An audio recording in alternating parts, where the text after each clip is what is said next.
Question number 51 अगर आप देखोगे तो आपसे यही पूछ रहा है, गवर्नमेंट ऑफ इंडिया एक्ट 1919 के बारे में पूछ रहा है कि रिजर्व लिस्ट में कौन कौन थे।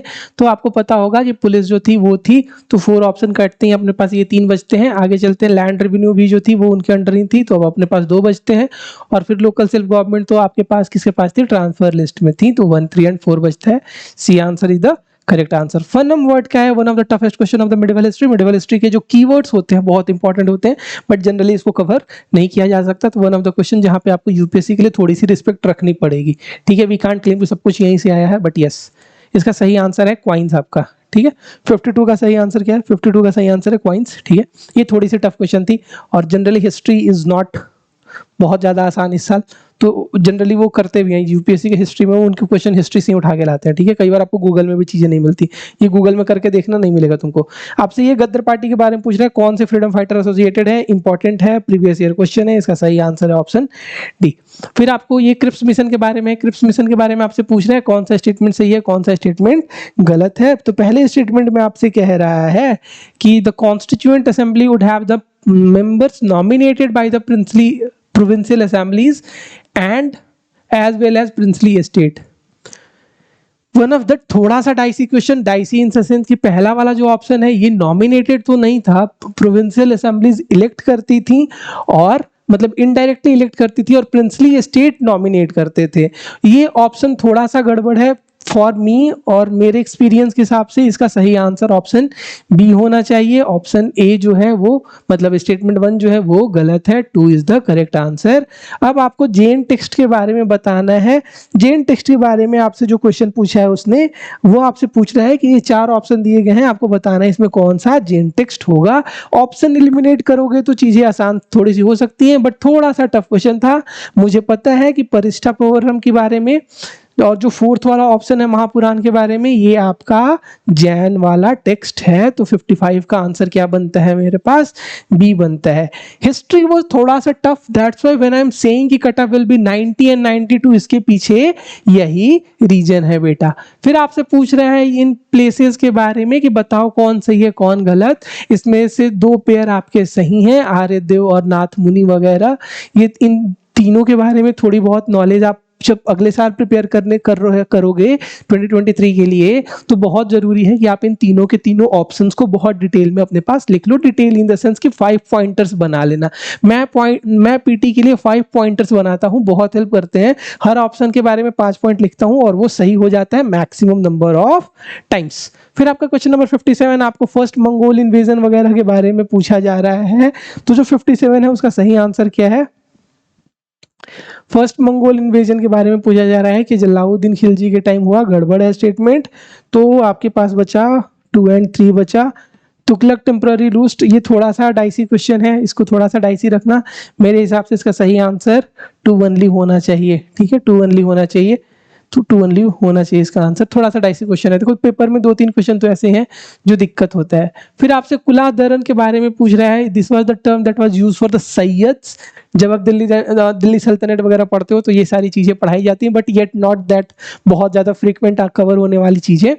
तो ये बात याद रखना कि कुलादरन वाज किसके लिए टर्म होता था, सैयद के लिए। आपसे फिर पूछा जा रहा है जो मॉडर्न हिस्ट्री के 3 स्टेटमेंट दिए गए हैं। इसके पहले मैं आपको एक डिस्क्लेमर ये दे दूं, मेरी बात ध्यान से सुनो। इस वाले पेपर से हमें ये पता चलता है कि हम जब भी मिडिवल हिस्ट्री पढ़ेंगे तो हमारा फोकस एरिया क्या होना चाहिए, कीवर्ड्स पे फोकस होना चाहिए, ठीक है। इंपॉर्टेंट इवेंट पे फोकस होना चाहिए। इंपॉर्टेंट इवेंट जैसे मंगोल इन्वेजन कब हुआ, इंपॉर्टेंट इवेंट जैसे अलाउद्दीन खिलजी के टाइम पीरियड में क्या हुआ था, जैसे मंगोल्स वाला बाद मोहम्मद बिन तुगलक के टाइम पीरियड में क्या हुआ था। तो these keywords are very very important for your exam, right. तो कैलेंडर्स मैंने बता दिया। फिर उसके बाद कीवर्ड्स इंपॉर्टेंट है, इंपॉर्टेंट, और लैंडमार्क जो इवेंट है मिडिवल हिस्ट्री के वो बहुत ज्यादा इंपॉर्टेंट हो जाते हैं। Now coming to question number 59, जिसमें आपसे पूछ रहा है डच के बारे में पूछ रहा है, फिर आपसे पुर्तगीज के बारे में पूछ रहा है, फिर ईस्ट इंडिया कंपनी के बारे में पूछ रहा है। तो जो 59 है उसका सही आंसर क्या है, ऑप्शन बी। फर्स्ट वाला जो स्टेटमेंट है वो गलत है, सेकंड और थर्ड जो है वो सही है। कौटिल्य के अर्थशास्त्र के बारे में पूछ रहा है, one of the most difficult question. Difficult in the sense कि मेरा ऑप्शनल PSIR है and I do feel difficult इसके ये 2 ऑप्शंस में। ठीक है, बट ऑथेंटिक सोर्सेज की वजह से इसका आंसर क्या निकलता है, डी, यानी अर्थशास्त्र जो कौटिल्य ने लिखी हुई है वहां पे ये बात है कि हाँ हम किसी को स्लेव बना सकते हैं as a result of judicial punishment. याद करो अर्थशास्त्र कब की बात है, ठीक है, मगध वाली टाइम के पीरियड की बात है ना, तो उस टाइम तो ये सारी चीजें आम बात थी ना, slave was accepted in the ancient time period, चाहे वो इंडिया हो चाहे वो यूरोप हो। और फीमेल स्लेव के बारे में ये बात अर्थशास्त्र में लिखी हुई है। और जो तीसरी वाली स्टेटमेंट है वो भी सही है, तो इसका सही आंसर 1, 2 एंड 3 होना चाहिए। Now coming to next question आपके पास है, tight monetary policy of US federal reserve could lead to capital flight. ठीक है, दूसरा स्टेटमेंट आपसे कह रहा है कैपिटल फ्लाइट में increase the interest cost of the firms with existing external commercial borrowing. और तीसरा कह रहा है डिवैल्यूएशन ऑफ द, अगर आप डोमेस्टिक करेंसी को डिवैल्यूएट कर रहे हो तो currency risk associated with the ECB decreases. गलत आंसर है, third is the wrong one, 1 and 2 is the correct. 61 का आंसर होना चाहिए मेरे हिसाब से ए, जो कि बिल्कुल सही है। टी प्रोड्यूसिंग स्टेट कह रहा है, थोड़ी सी इस चीजों को लेके थोड़ा सा कंफ्यूजन है। आई डू फील कि इसका आंसर ए और डी में से कोई एक हो सकता है। Are you getting my point? ठीक है, now coming to question number 63, again economics का क्वेश्चन है। तो आरबीआई इनको रेगुलेट नहीं करती, मोर और लेस इंडिपेंडेंट होती हैं, तो ये आपकी बी होंगी। ठीक है, फिर आपका बैंक बोर्ड ब्यूरो पे रिपीटेड क्वेश्चन है, 2018 के प्रीलिम्स में ये क्वेश्चन रिपीटेड था। ठीक है, तो यहाँ पे जो पहला स्टेटमेंट है वो बहुत आसान कर देता है क्वेश्चन पे, जो कह रहा है कि गवर्नर जो है आरबीआई का वो चेयरमैन है बैंक बोर्ड ब्यूरो का। ये गलत होता है, इसका सही आंसर बी होगा। इन्होंने ये क्वेश्चन पूछा भी था। कन्वर्टिबल बॉन्ड के बारे में पूछ रहा है। बॉन्ड और डिबेंचर मैंने आपको बता रखा है पहले के क्लासेस में। बॉन्ड्स और डिबेंचर मैंने बताया था दो टाइप का होता है, कन्वर्टिबल बॉन्ड्स होता है, एक नॉन कन्वर्टिबल बॉन्ड होता है। कन्वर्टिबल डिबेंचर भी बताया था, नॉन कन्वर्टिबल डिबेंचर भी बताया था। और ये भी पढ़ाते पढ़ाते बताया था कि जो बॉन्ड्स होते हैं और डिबेंचर लगभग सेम होते हैं। डिबेंचर भी एक तरह का उधार होता है और बॉन्ड्स भी एक तरह के उधार ही होते हैं। यहाँ पे बात करें कन्वर्टिबल बॉन्ड्स के, मतलब ऐसे बॉन्ड्स जिनको आप कन्वर्ट कर सकते हो किसमें, इक्विटी वगैरह में, उसके बारे में क्वेश्चन पूछ रहा है। तो जो आपसे पूछ रहा है पहला वाला स्टेटमेंट ये है कि there is an option to exchange the bond for equity.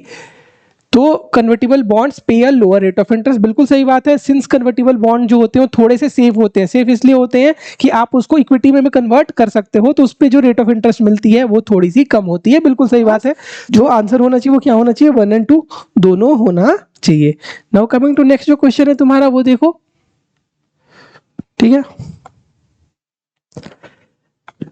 Next जो क्वेश्चन है क्वेश्चन नंबर 66, यूपीएससी प्रीलिम्स के इस साल का सबसे आसान क्वेश्चन। 3 ऑर्गेनाइजेशन दे रखे हैं।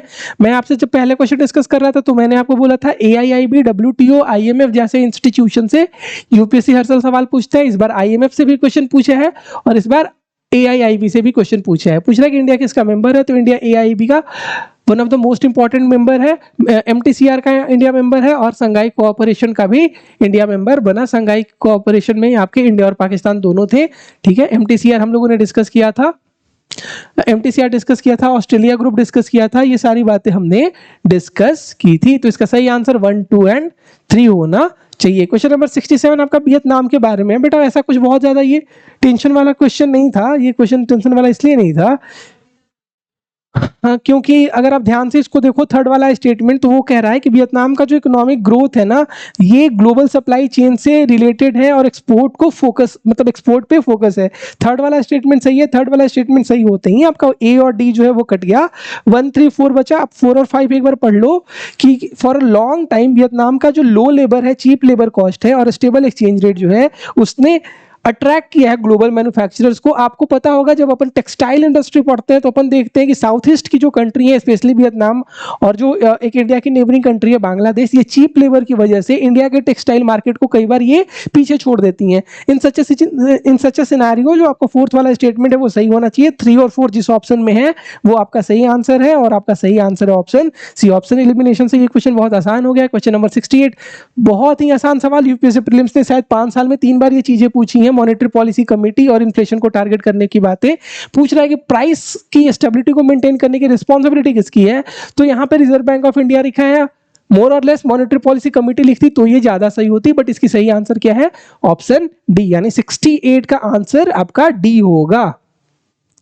Now coming to your next question जो है आपका क्वेश्चन नंबर 69, जिसमें से आपसे एनएफटी के बारे में पूछ रहा है। करंट अफेयर्स में हमने डिस्कस किया था, जो हार्ड हिटिंग टॉपिक्स बताए थे वो एक एनएफटी बताया था, ब्लॉकचेन बताया था और मेटावर्स बताया था। इन तीनों में से 2 पे क्वेश्चन आए हैं। आपको एनएफटी के बारे में मैंने बताया था, ये डिजिटल रिप्रेजेंटेशन है किसी भी फिजिकल एसेट का, बिल्कुल सही बात है।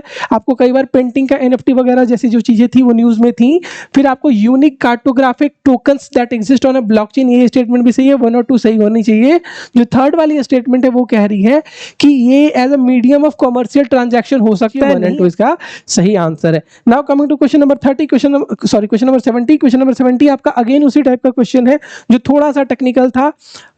रिजर्वायर्स और स्टेट के साथ मैच कराना था। घाट प्रभात, गांधी सागर, इंदिरा सागर, मैथुन, इसमें जो 3 ऑप्शन है वो सही है। होमवर्क आपका, होमवर्क नहीं मतलब जब आप 2023 के लिए प्रिपेयर कर रहे हो तो आप एक काम कर लेना, ये जो चारों रिजर्वायर्स हैं और ये जो स्टेट्स हैं, इन स्टेट्स में जो डैम मिलते हैं और ये जो चारों रिजर्वायर्स हैं ये किस स्टेट में आते हैं, किस रिवर पे आते हैं, ये सारी बातें आपको पता होनी चाहिए। Now coming to question number 71, जिसमें से आपसे ये पूछा जा रहा है कि इंडस्ट्रियल डिस्प्यूट वगैरह या फिर ले ऑफ वगैरह जब होती है फैक्ट्रीज में, तो इसके लिए कौन सा ऑर्गेनाइजेशन है गवर्नमेंट ऑफ इंडिया का?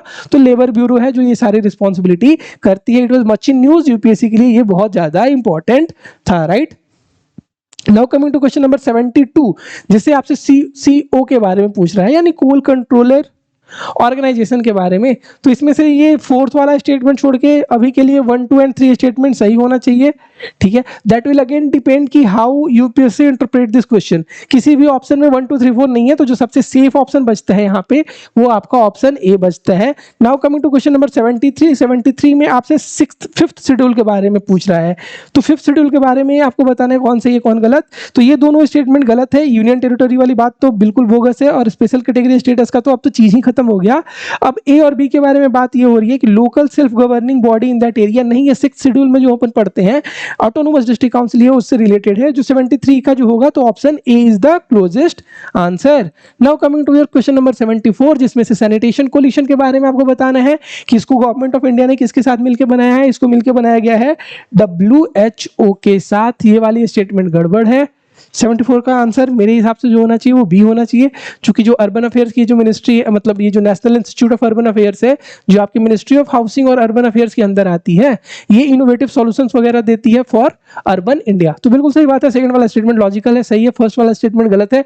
WHO का इसमें कुछ दूर दूर तक नाता नहीं है। जो हमने एग्जाम के कुछ दिन पहले WHO, UN, हमने 3 ऑर्गेनाइजेशन किया था ना, WHO किया था, UNEP किया था और FAO। ये 3 ऑर्गेनाइजेशन एग्जाम के लिए बहुत इंपॉर्टेंट है। हर साल एक क्वेश्चन इन तीनों से आता है। तो इस बार WHO से उन्होंने पूछा, तो WHO में ये तो चीजें हमने पढ़ी नहीं थी। तो 74 का जो सेफेस्ट आंसर अभी लग रहा है वो बी लग रहा है। फिर उसके बाद यूपीएससी का रिपीटेड क्वेश्चन, क्वेश्चन नंबर 75 2020 के प्रीलिम्स से डायरेक्ट पूछा गया है कि इन्वायरमेंटल प्रोटेक्शन एक्ट में आपको बताना था कि सेंट्रल ग्राउंड वाटर अथॉरिटी जो है वो इन्वायरमेंटल प्रोटेक्शन एक्ट के अंदर आता है। 2019 के प्रीलिम्स में आपको इसने स्टेटमेंट ही दे रखा था कि the central ground water authority is under environmental protection act of 1986। तो इसका आंसर सी है। यूपीएससी का रिपीटेड क्वेश्चन, ये ऑलमोस्ट ये 10वां क्वेश्चन था जो रिपीट हुआ। नेक्स्ट क्वेश्चन आपके पास है यूनाइटेड नेशन की क्रेडेंशियल कमिटी। इसमें जो थर्ड वाला ऑप्शन है वो सही है, बाकी के जो स्टेटमेंट है वो सही नहीं है।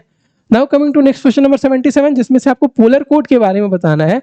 अब पोलर कोड के बारे में देखते ही आपको यहाँ पे दिक्कत हो सकती है कि ए और सी में दिक्कत हो सकती है, बट जो सही आंसर आ रहा है वो आंसर ए है। यानी पोलर कोड क्या है? ये जो शिप्स होती हैं जो पोलर वाटर वगैरह में, स्पेशली आर्टिक रीजन में जब ये चीजें चलती हैं, तो ये सारी जो नॉर्म्स वगैरह होती हैं इमिशन वगैरह की, या जो सेफ्टी नॉर्म्स वगैरह होते हैं जो उनको फॉलो करना पड़ता है, ये उनके लिए टर्म यूज होता है।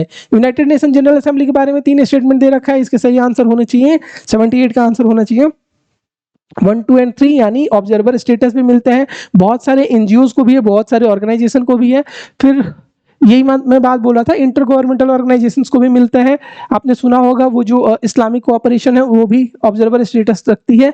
फिर परमानेंट ऑब्जर्वर जो है वो भी मेंटेन करता है, यूएन हेडक्वार्टर कैन मेंटेन है। तो इट इज मोर और लेस स्टेटमेंट सही होना चाहिए, यानी इसका आंसर भी डी होना चाहिए। Now coming to tea board के बारे में रिपीटेड क्वेश्चन 2008 के प्रीलिम्स में क्वेश्चन पूछा गया था। ये आपको ज्योग्राफी में पढ़ाई जाती है और आपको ये बात पता होनी चाहिए कि जो हेड ऑफिस है बेंगलुरु में वो नहीं है। अगर कॉपी लिखता तो ये बात सही हो जाती। थर्ड वाली स्टेटमेंट गलत होती है, काट दो, भूल जाओ। और फिर उसके बाद 1 जो है वो सही है, स्टैट्यूटरी बॉडी है, चूंकि इसके लिए 2000 में एक एक्ट, मतलब 2000 नहीं, 2000 का जो पहला डिकेड है, फर्स्ट डिकेड ऑफ 2000 में एक लॉ भी आया था टी बोर्ड के लिए। Tea board, coffee board, rubber board, tobacco board, ये सारे बोर्ड के जो हेडक्वार्टर थे वो मैच द फॉलोइंग में आपसे एक बार पूछा गया है 2008 में, तो रिपीटेड क्वेश्चन इसको माना जा सकता है। इसका सही आंसर 1 और 4 होगा, यानी 79 का ऑप्शन डी होगा। Now coming to question number 80, greenwashing के बारे में है। व्हाइट वॉशिंग का मतलब क्या होता है? ऊपर से चूना चढ़ाना। तो ग्रीन वॉशिंग के बारे में जो ये वाला स्टेटमेंट है वो सबसे सही है कि एक फॉल्स इंप्रेशन बनाना किसी भी कंपनी के प्रोडक्ट पे कि ये जो कंपनी है ये इन्वायरमेंटली फ्रेंडली है। खास करके कॉस्मेटिक्स वगैरह में बहुत चलती है कि ये ऑर्गेनिक वगैरह, ये सारी बातें बहुत चलती हैं। और अब तो एग्रीकल्चर के जो प्रोडक्ट होते हैं उसमें भी फॉल्स लेबलिंग की केसेस आ रही थी, और उनके लिए टर्म क्या यूज किया जाता है? Green washing. Now coming to question number 81 clouds के बारे में बोगस स्टेटमेंट दोनों का दोनों था। कूलिंग वगैरह की बात, हाई क्लाउड्स वगैरह से कोई डायरेक्ट रिलेशन वगैरह नहीं है, डी आंसर होना चाहिए। दोनों के दोनों स्टेटमेंट जो थे वो आपके थोड़े से गड़बड़ लग रहे थे। Now coming to question number 82 आपसे क्या पूछा है? 82 में आपसे पूछ रहा प्लेस इन न्यूज वगैरह के आसपास से। तो ये एक बार ध्यान से अगर देखने की कोशिश करो, बीडी के बारे में पूछ रहा है कि लार्जेस्ट रिफ्यूज सेटलमेंट है कहाँ पे? नॉर्थ वेस्टर्न केनिया में। थोड़ा देर रुकते हैं। जो सेकंड और थर्ड स्टेटमेंट है वो ये कह रहा है कि some of the people of South Sudan civil war live in Bidi, ठीक है, थोड़ा बहुत मोरलेस। फिर देखो some people who fled from civil war in the Somalia live in Dadaab refugee complex in Kenya. अब यहाँ पे सम पीपल है, यहाँ पे सम पीपल है। अगर आप मैप देखने की कोशिश करोगे तो साउथ सुडान, केनिया, ये सोमालिया, ये सारे आपको आसपास रीजन में दिख जाते हैं। तो अगर कहीं पे ऑप्शन 1, 2, 3 नहीं है तो लॉजिकल रीजनिंग से हमें इतना तो समझ में आता है कि जब भी रिफ्यूजी का क्राइसिस होगा तो कहाँ होगा? नेबरिंग कंट्री में होता। तो इस हिसाब से 2 और 3 स्टेटमेंट तो सही होने चाहिए। तो 2 और 3 स्टेटमेंट सही होने चाहिए, तो केवल एक ही ऑप्शन है जहां पे 2 और 3 सही है, यानी option C is the correct answer. और एक बात और, बीडी के बारे में हमने प्लेसेस न्यूज में डिस्कस किया था। फिर आपसे टर्की के स्टेट्स, ऑर्गेनाइजेशन ऑफ टर्की के स्टेट का मेंबर्स पूछ रहे हैं। अर्मेनिया और अजरबैजान के कॉन्फ्लिक्ट की वजह से ये चीजें न्यूज में थी, बट इन दोनों में से कंट्री जो है ये इसके मेंबर नहीं है। तो 1, 2 काट दो। आपके पास जो आंसर बचता है वो क्या बचता है? मतलब सॉरी, अर्मेनिया इसकी मेंबर नहीं थी, ठीक है, अर्मेनिया इसकी मेंबर नहीं थी। तो इसका जो सही आंसर बचता है वो बचता है ऑप्शन सी, ठीक है। आपसे फिर पूछ रहा है कि गुजरात है the largest solar park in the India. बहुत सारे जो की आंसर की अवेलेबल है मार्केट में, वो ये गलत बता रहे हैं। मतलब यहाँ पे Gujarat is not the largest, उन्होंने बोला कि होगा, बट याद रखना इट इज नाउ राजस्थान।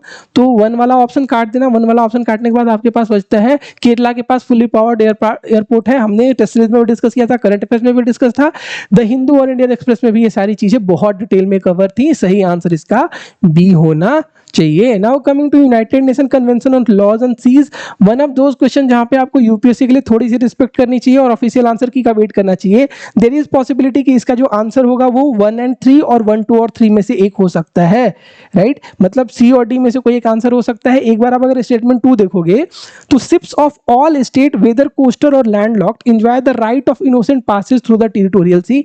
ये बात मोर और लेस सही है, बट अगर यहाँ पे मिलिट्री शिप्स वगैरह की बातें हो जाएंगी तो ये स्टेटमेंट गलत हो जाएगी। तो एज सच इस वाले ऑप्शन का अभी के लिए आप ऑप्शन सी मान सकते हो, but we will have to wait for the official answer key to get more clarity on this question. Now coming to question number 86, that is about Senkaku island. देखने की जरूरत नहीं है, it is dispute between China and Japan. केवल option B में China और Japan के बारे में बातें हो रही हैं, तो जो 86 का आंसर बी होगा वो सही है। Now coming to your again IR का क्वेश्चन। आईआर के मैप बेस्ड क्वेश्चन बहुत ज्यादा न्यूज में थे। इसमें से जब आप ऑप्शंस को डिटेल में देखोगे तो जो 3 पेयर हैं वो सही है, एक जो ऑप्शन है वो गड़बड़ है। Now coming to your next, Catalonia was in news. Catalonia was in news और वो स्पेन से रिलेशन में है, इटली तो नहीं है। तो एटलीस्ट एक तो गलत है, एक गलत हो गया तो ये गलत। मैच द फॉलोइंग में जनरली क्या किया जाता है? ऑप्शंस को स्विच कर दिया जाता है इस साइड। तो मेरे हिसाब से इसका जो सही आंसर होगा वो 2 पेयर जो है वो आपके इन रीजन्स में सही है, यानी 88 का क्वेश्चन, 88 का क्वेश्चन आंसर, 88 का आंसर क्या होना चाहिए? बी होना चाहिए, right? Now coming to your one of the again toughest question, थोड़ा सा ट्रिकी है, थोड़ा सा वेट करना पड़ेगा। आपको ये बताना है कि इंडियन लॉज में वाइल्ड लाइफ प्रोटेक्शन के बारे में जो बातें होती हैं, कौन सी बात सही है, कौन सी बात गलत है। थर्ड वाला स्टेटमेंट बिल्कुल सही है कि अगर आप किसी भी प्रोटेक्टेड एरिया को, नहीं यार थर्ड वाला नहीं, सेकंड वाला स्टेटमेंट बिल्कुल सही है कि जब आप किसी भी वाइल्ड एनिमल को प्रोटेक्टेड डिक्लेयर कर देते हो तो that animal is entitled for equal protection whether it is found in protected area और आउटसाइड। तो ये वाला स्टेटमेंट सही है। सेकंड वाला स्टेटमेंट सही है, तो हमारे हिसाब से 1 और 2 बचता है। 1 और 2 अगर देखोगे, wild animals are the sole property of the government, ये स्टेटमेंट थोड़ी सी कंफ्यूजिंग इसलिए है क्योंकि कई बार कम्युनिटीज पे भी ये रिस्पॉन्सिबिलिटी होती है, बट इंडियन लॉज के हिसाब से किसी कम्युनिटी को ये प्रोटेक्शन नहीं दिया गया है। जैसे अगर आप फॉरेस्ट राइट एक्ट वगैरह पढ़ोगे तो उसमें ये राइट तो बताया जाता है कि आप right to collect bamboo, right to use tendu leaves वगैरह को यूज कर सकते हो, फॉरेस्ट के रिसोर्सेज को यूज कर सकते हो, बट ये कहीं नहीं है कि जो वाइल्ड लाइफ है ये आपकी रिस्पॉन्सिबिलिटी है, ये आपकी प्रॉपर्टी है। डीपीएसपी में फंडामेंटल ड्यूटी वगैरह में ये बातें आती हैं, बट वहां पे प्रॉपर्टी का कॉन्सेप्ट नहीं आता है। तो ये जो फर्स्ट वाला स्टेटमेंट है, फॉर मी इट इज गलत। ठीक है, ये स्टेटमेंट मेरे हिसाब से गलत है, but again we will have to wait for the UPSC का official answer key to get more clarity. तो इसका सही आंसर होना चाहिए बी। Now coming to question number 90, जिसमें आपसे ये पूछ रहा है फंगाई के कल्टीवेशन के लिए इनमें से जो सर्टेन ऑर्गेनिज्म है ये बहुत ज्यादा वेल नोन है, इसका सही आंसर आपका एंट हो सकता है, राइट। फिर आपसे ये पूछा जा रहा है अशोका एडिक्ट के बारे में। मैंने आपको जब एंशिएंट हिस्ट्री वगैरह पढ़ाई थी तो मैं आपको चीज़ बताता हूँ कि अशोका के जो एडिक्ट हैं, अशोका का पूरा लाइफ बहुत इंपॉर्टेंट है। तो अशोकन एडिक्ट वगैरह बहुत इंपॉर्टेंट हो जाती हैं, आप कल्चर में भी पढ़ते हो, एट द सेम टाइम आप कहाँ पढ़ते हो, एंशिएंट हिस्ट्री में भी पढ़ते हो। तो धौली उड़ीसा ये वाली स्टेटमेंट ठीक है। फिर उसके बाद खलसी कर्नाटका, ये रिपीटेड क्वेश्चन, ये रिपीटेड क्वेश्चन, ये रिपीटेड क्वेश्चन, मतलब ये जो 3 ऑप्शन थे उसमें से जो 4 ऑप्शन थे उसमें से इसने जो 3 प्लेसेस हैं वो तो रिपीटेड पूछा। तो इसमें भी जो सही आंसर होगा 91 का, वो भी आंसर क्या होना चाहिए, बी, यानी 2 मैचेस जो है वो बिल्कुल सही है। अगेन आपका 92 सेम पैटर्न का क्वेश्चन है, जिसमें आपको ये बताना था कि कौन सा इस ऑप्शन में से कितने जो पेयर हैं इनका जो मैच द फॉलोइंग है वो सही है। तो इसका आंसर भी 2 होगा। रिपीटेड क्वेश्चन, गुज्जर प्रतिहाराज, राष्ट्रकूटा, परमार पिछले साल पूछा था एक ऑप्शन में, इसीलिए मैं कह रहा हूं कि पिछले 10 साल के पेपर अगर करके चले जाओगे तो इस पेपर में भी तुम्हारे 100 के आसपास नंबर आ जाते। 93 का जो क्वेश्चन है इसमें आपसे संगम लिटरेचर के बारे में पूछ रहे हैं, कौन सा स्टेटमेंट सही है कौन सा गलत है। इसका जो सही आंसर होगा वो बी होगा कि जो सोशल क्लासिफिकेशन था वर्ना का वो नोन था संगम पोएट के साथ। अपन जब वो जो मूवमेंट पढ़ते हैं या फिर जब संगम लिटरेचर वगैरह पढ़ते हैं तो कास्ट की बातें तो वहां पे होती ही हैं। योगा विशिष्टा जो टेक्स्ट था इसको ट्रांसलेट किया गया था पर्सियन में भाई निजामुद्दीन पानीपती, पानीपत में रहने वाले जो थे। ठीक है, तो ये किसके टाइम पीरियड के टाइम था, तो इसकी टाइम पीरियड किसका था, बहुत आसान क्वेश्चन है, अकबर। अगर आता है तो, नहीं आता है तो कोई बात नहीं। उसके बाद question number 95, one of the easiest question in the paper, जहां पे आपसे रामानुज की फिलॉसफी के बारे में पूछा जा रही है। तो आपको पहले क्लास में जब मिडिवल हिस्ट्री पढ़ाई जाती है, जहां पे भक्ति पढ़ाई जाती है, तो ये बताई जाती है कि जो the best mean of salvation was devotion according to him, Ramanujan. इतनी बड़ी कहानी लिखने की तो जरूरत थी ही नहीं। प्राइम मिनिस्टर से इस बार यूपीएससी को बहुत ज्यादा प्यार हो गया था, 2 क्वेश्चन प्राइम मिनिस्टर पे आए। यहाँ पे भी आया कि प्राइम मिनिस्टर ने इनागुरेट किया, यहाँ पर भी आया प्राइम मिनिस्टर ने इनागुरेट किया है new circuit house near Somnath temple. अब सोमनाथ टेम्पल के बारे में डिस्कशन करोगे तो जब पीएम ने ये काम किया था तो there was discussion whether the prime minister of India, whether the president of India should visit this places of worship और नॉट। कई बार गांधी के सेकुलरिज्म को, नेहरू के सेकुलरिज्म को, पटेल के सेकुलरिज्म को कंपेयर करके भी आपके एग्जाम में पूछा जा सकता है मेंस वगैरह में, तो वहां पे ये चीजें निकल के आती हैं। जो थर्ड वाली स्टेटमेंट है वो गलत है कि सोमनाथ टेम्पल का जो इंस्टॉलेशन हुआ था वो प्रेसिडेंट राधा कृष्ण ने किया था, ये गलत बात है, ये राजेंद्र प्रसाद के अंदर हुआ था। यहाँ पे जो ऑप्शन है आपका प्रेसिडेंट एस राधा कृष्ण ने किया था, ये तो गलत है। तो थर्ड स्टेटमेंट गलत होते ही आपका सही आंसर क्या निकलता है, it is option A. Now coming to your question number 97, जिसमें आपसे बी सेल और टी सेल पढ़ा जा रहा है। बहुत बेसिक सा क्वेश्चन है, सेल वगैरह बहुत इंपॉर्टेंट होता है, और ये बी सेल और जो टी सेल है ये क्या करती है, आपको इम्यूनिटी, मतलब ये आपके बॉडी को प्रोटेक्ट करती है from the diseases caused by pathogens. AIDS वगैरह में ये सारी चीजें आप पढ़ते होगे कई बार, जब पोस्ट कोविड डिजीज जब आपने पढ़ी थी तो ये भी आपको बताया गया था बी सेल और टी सेल वगैरह के बारे में कैसे इंपैक्ट होता है। Now coming to question number 1, other than those made by human nano particle do not exist in nature, कुछ भी। से उसके बाद सेकंड बात, nano particle of some metallic oxide are used in the manufacture of some cosmetic, बिल्कुल सही बात है, सेकंड वाला स्टेटमेंट सही है, कॉस्मेटिक में नैनो पार्टिकल्स यूज किया जाता है। दैट्स वाई कॉस्मेटिक को लेके जो मैंने आपको मतलब अभी कुछ क्वेश्चन पहले ये बातें डिस्कस की थी कि ऑर्गेनिक कह के इसको प्रमोट किया जाता है, तो ये बात याद रखना, कॉस्मेटिक्स में भी नैनो पार्टिकल्स होता है, हमने लेक्चर्स वगैरह में भी ये सारी चीजें पढ़ी हैं। थर्ड वाला स्टेटमेंट बहुत सिंपल है कि nano particles of commercial products inter into the environment and are unsafe for human, यानी ह्यूमन बीइंग के लिए जो आपके नैनो पार्टिकल्स वगैरह होते हैं वो कई बार आपके फूड चेन में, कई बार आपके एनवायरनमेंट में इंटर कर जाते हैं और ये फिर आपके लिए हार्मफुल हो जाते हैं। तो इसका सही आंसर होना चाहिए आपका 2 and 3। फर्स्ट वाली स्टेटमेंट गलत है ना, they do exist in the nature ना, ठीक है। उसके बाद डीएनए बार कोडिंग के बारे में है, डीएनए बार कोडिंग के बारे में थोड़ा सा आंसर की में इसमें आपको डिफरेंसेस देखने को मिल सकता है, हो सकता है कोई कई कोचिंग इसके आंसर 1 एंड 2 करें, but I will go for option B and 3, मतलब 2 एंड जो 3 है, डी जो आंसर है ये मोर एक्यूरेट है, बिकॉज डीएनए बार कोडिंग का direct age of the plant से कोई रिलेशन वैसा तो नहीं है, मतलब आप किसी के डीएनए से ये तो पता नहीं कर सकते ना उसकी एज कितनी है, up to my level of knowledge. और यहाँ पे किसी भी ऑप्शन में 1 2 3 नहीं है, तो 1 2 3 नहीं होने की वजह से जो सबसे क्लोज ऑप्शन बचता है वो ऑप्शन डी बनता है। कई कोचिंग्स ने हो सकता है कि आपको 1 और 2 भी दिया होगा, तो ज्यादा पैनिक मत करना। क्वेश्चन नंबर 100 जो आपका एसिड रेन के बारे में है, जिसमें आपको ये बताना है कि कौन से गैसेज हैं जो रिस्पॉन्सिबल हैं आपके एसिड रेन के लिए। 2016 के पेपर का डायरेक्ट रिपीटेड क्वेश्चन है वर्ड टू वर्ड, जहां पे आपको बताना था कि इसमें से कौन से गैसेस की वजह से एसिड रेन होता है, तो आपको NO2 और SO2 पता होना चाहिए, ठीक है। यानी 2 एंड 4 किसी ऑप्शन में दिख रहा है तो it is option B, right. तो इन दिस वे हमारा जो 100 क्वेश्चन का डिस्कशन था अलॉन्ग विथ आंसर कंप्लीट हुआ, right. So that was all from my side.